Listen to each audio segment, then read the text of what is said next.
Assalamualaikum warahmatullahi wabarakatuh. Untuk kali ini kita akan membahas ke materi berikutnya.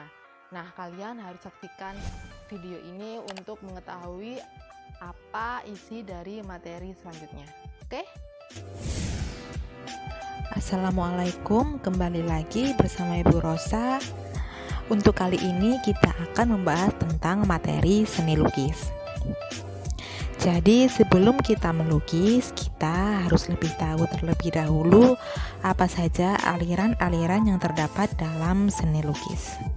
Langsung saja kita lanjut ke materi selanjutnya.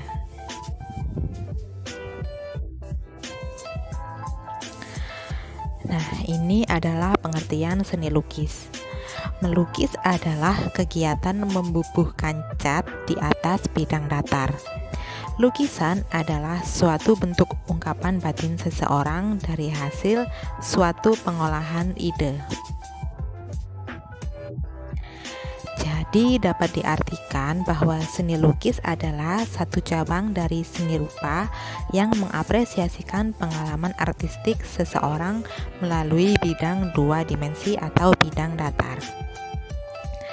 Dalam seni lukis juga mengolah unsur-unsur seni rupa, yaitu titik, garis, bidang, tekstur, warna, dan gelap terang.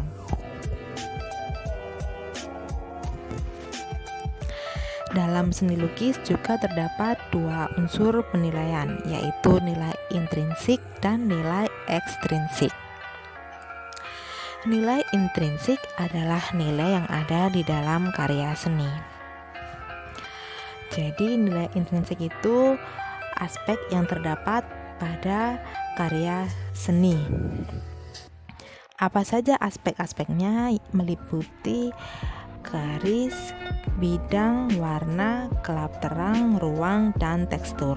Nah, dari unsur-unsur itu akan membentuk atau menimbulkan keindahan dengan prinsip kesatuan, irama, keseimbangan, proporsi, dominasi, variasi, dan harmoni. Jadi, ketika kita melukis, pastikan awalnya kita membuat sketsa. Nah, sketsa itu berawal dari satu tarikan garis lurus. Setelah satu tarikan garis lurus, kita beri dengan gelap terang. Setelah diberi gelap terang, lalu kita beri ruang. Nah, disitulah termasuk ke dalam nilai intrinsik, nilai yang ada dalam karya seni berupa unsur-unsurnya seperti garis, ruang, dan lain sebagainya. Selanjutnya ada nilai ekstrinsik. Nilai ekstrinsik adalah nilai yang terdapat di luar karya seni. Kalau garis, ruang, warna, dan gelap terang masuk ke dalam ekstrinsik. Kalau ekstrinsik adalah makna atau pesan yang terdapat dalam karya seni tersebut. Selanjutnya ada teknik seni lukis. Yang pertama ada teknik akuarel. Teknik akuarel adalah teknik melukis dengan menggunakan cat air. Nantinya hasil warna akan terlihat transparan. Lalu ada teknik plakat. Teknik plakat adalah pewarnaannya menggunakan cat akrilik. Jadi hasilnya lebih pekat. Lalu ada teknik spray. Teknik spray adalah pewarnaannya menggunakan cat semprot, yaitu pilok. Biasanya teknik spray ini digunakan untuk menggambar grafiti. Lalu ada teknik pointillis. Teknik pointillis adalah pewarnaannya menggunakan titik-titik. Selanjutnya ada teknik tempera. Nah, teknik tempera adalah pewarnaannya menggunakan bahan-bahan alam seperti warna kuning yang didapat dari kuning telur ataupun warna merah yang didapat dari buah stroberi dan warna-warna yang lainnya. Lalu ada teknik basah. Teknik basah adalah pewarnaannya menggunakan cat minyak. Kenapa disebut teknik basah? Karena cat minyak untuk keringnya sangat lama. Lalu ada teknik kering. Teknik kering sama dengan teknik plakat, yaitu sama-sama menggunakan cat akrilik. Hasilnya lebih pekat dan keringnya lebih cepat. Kalau teknik basah, keringnya lebih lama dan menggunakan cat minyak. Lalu ada teknik campuran. Teknik ini perpaduan antara teknik basah dan teknik kering. Biasanya diawali dengan teknik kering dahulu, kemudian dilanjutkan dengan teknik basah dengan cara memblok warnanya. Setelah itu, dalam seni lukis ada dua unsur, yaitu unsur visual dan unsur non-visual. Unsur visual adalah unsur yang dapat dilihat oleh mata. Contohnya seperti titik, garis, bidang, ruang, warna, dan gelap terang. Lalu ada non-visual, yaitu unsur yang tidak dapat ditangkap atau dilihat oleh mata. Contohnya seperti imajinasi, pandangan hidup, konsep, dan hal-hal macam tersebut. Nah, sekarang kita masuk ke aliran-aliran seni lukis. Yang pertama ada aliran naturalisme. Aliran ini merupakan aliran seni rupa yang mengutamakan kesesuaian dengan keadaan makhluk hidup, alam, ataupun benda mati sebenarnya. Jadi aliran naturalisme adalah aliran seni lukis yang menggambarkan alam seperti pemandangan atau landscape. Nah, nanti hasilnya akan sama persis atau senatural mungkin mirip seperti aslinya. Contohnya seperti ini. Ini adalah contoh lukisan dengan aliran naturalisme. Seperti ini. Aliran naturalisme kebanyakan menggambarkan lukisan dengan tema pemandangan. Lalu ada aliran realisme.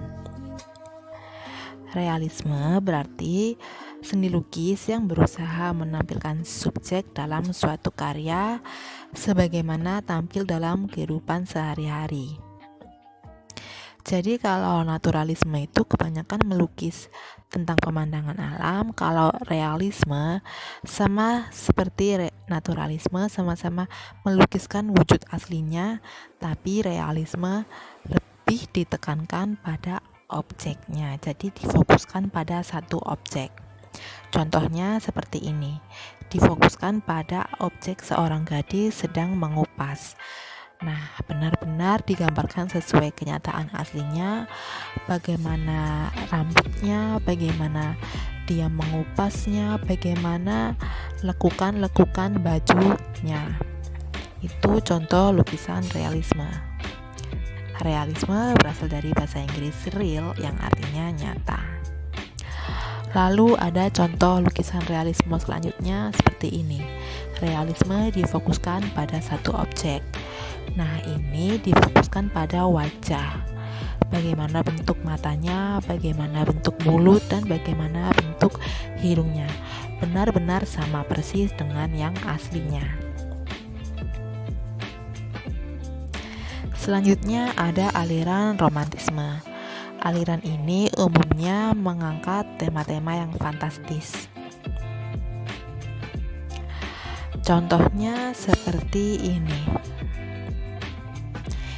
Ini adalah aliran romantisme, mengangkat tema-tema fantastis, tema-tema khayalan, itu aliran romantisme.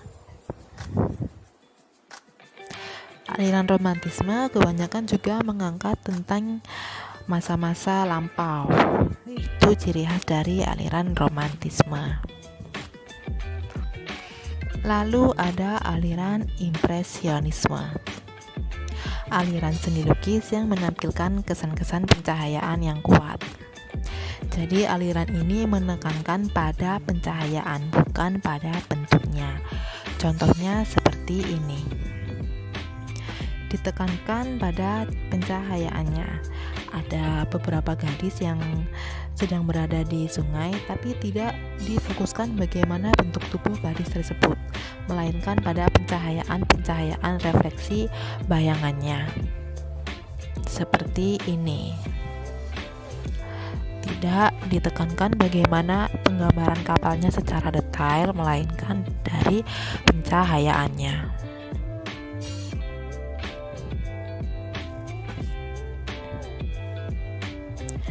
Selanjutnya ada aliran ekspresionisme.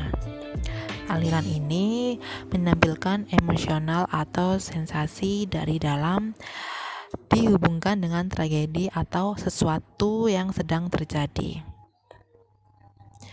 Contohnya seperti ini.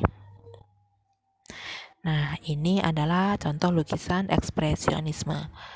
Dilukiskan seorang laki-laki memiliki jenggot yang lebat, tapi di belakangnya terdapat background yang berbunga-bunga. Dapat diartikan seperti ini: jangan menilai sesuatu dari luarnya saja, atau don't judge book by the cover. Ada seorang laki-laki memiliki jenggot lebat, terlihat garang, tapi belakangnya backgroundnya ada bunga-bunga. Bisa diartikan bahwa laki-laki tersebut kesannya saja di luar garang, tapi mungkin saja dia memiliki hati yang lembut. Bisa diartikan seperti itu, tergantung bagaimana sudut pandang kita menilainya. Lalu seperti ini, tampak jelas kalian bisa mengartikan apa makna dari lukisan ekspresionisme ini.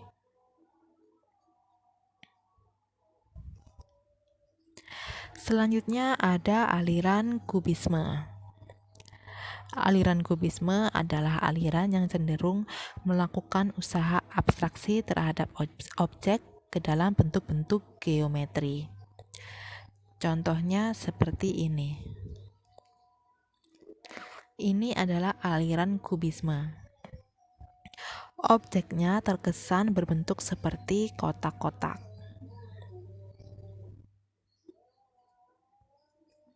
Seperti ini juga termasuk dalam aliran kubisme.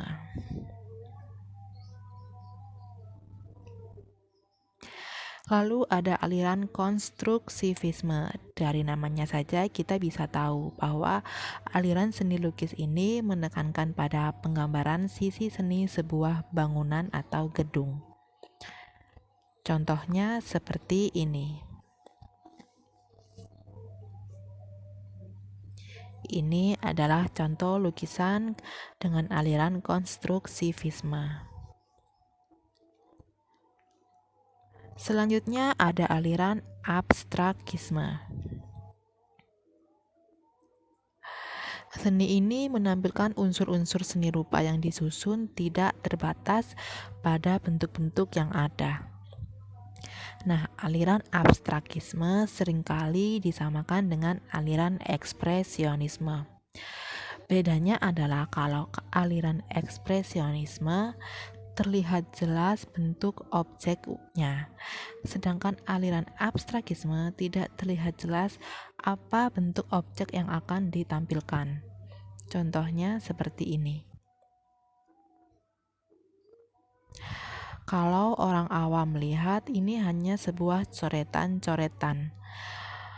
Nah, ini adalah contoh seni lukis aliran abstrakisme, tidak tampak jelas wujud objeknya.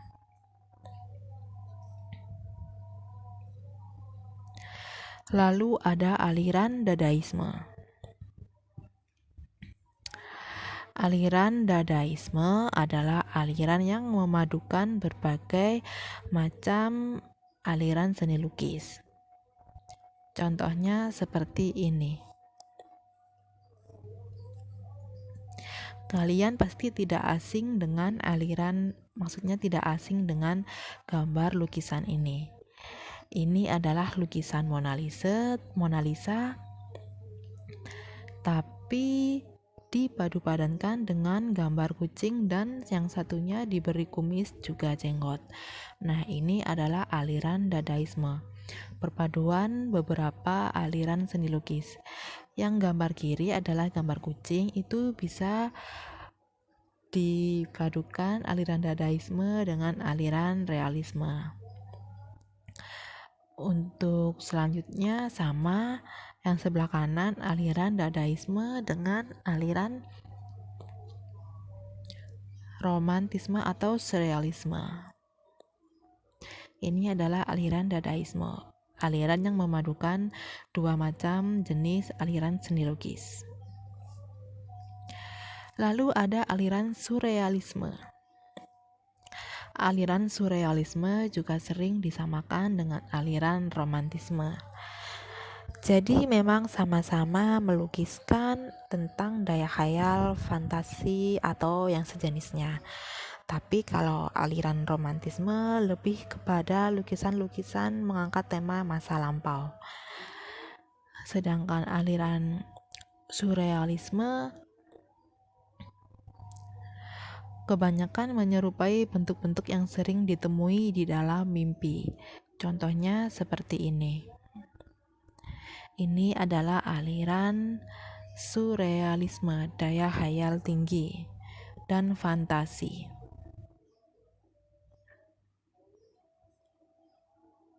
Nah, di sini dilukiskan ada orang atau manusia sedang bersandar di pohon.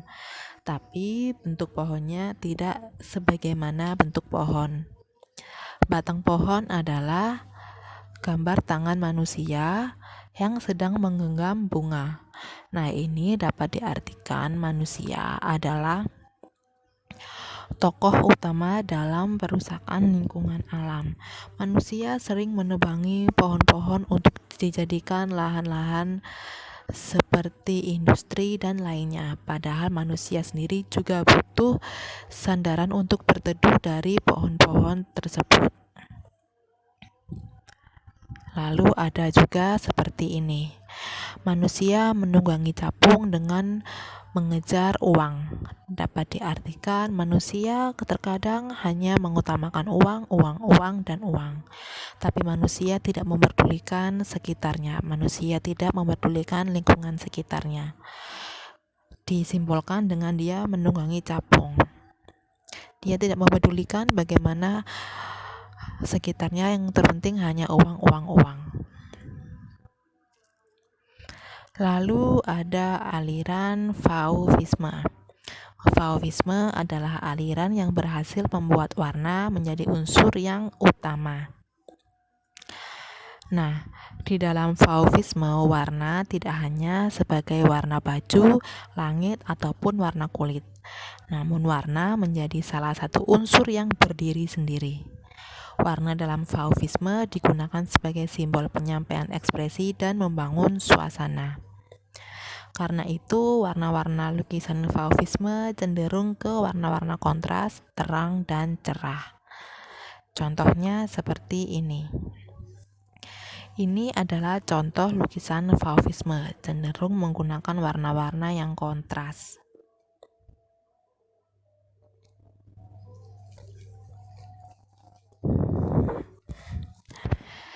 Selanjutnya, ada aliran popular art atau yang disingkat dengan pop art.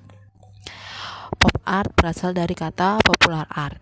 Aliran seni ini memanfaatkan simbol-simbol dan gaya visual yang berasal dari media massa, seperti koran, televisi, iklan, ataupun media-media sosial lainnya. Contohnya seperti ini. Nah, ini adalah gambar kartun Mickey Mouse, tapi divisualisasikan dengan dipadukan berbagai macam elemen-elemen unsur pendukungnya. Seperti ini.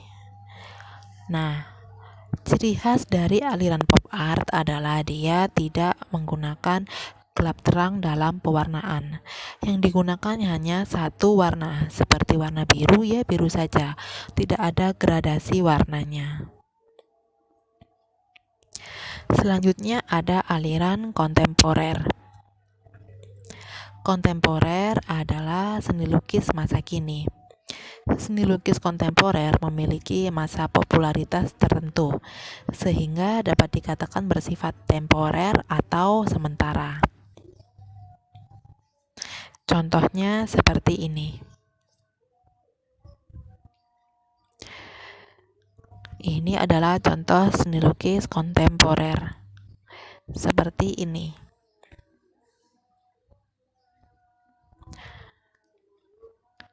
Lalu ada aliran pointilisme.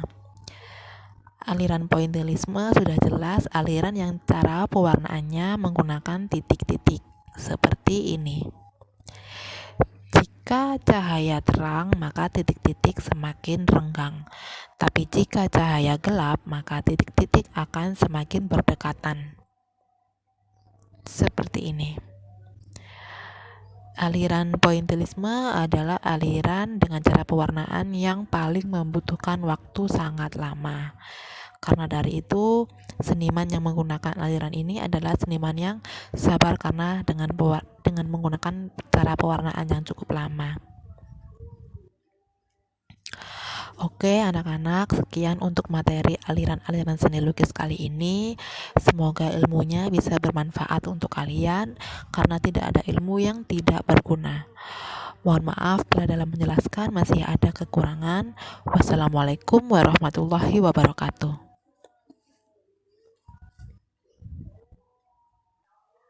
Nah, bagaimana untuk materi kali ini? Semoga kalian bisa memahami materi kali ini dengan mudah dan semoga ilmunya bisa bermanfaat untuk kalian. Wassalamualaikum warahmatullahi wabarakatuh.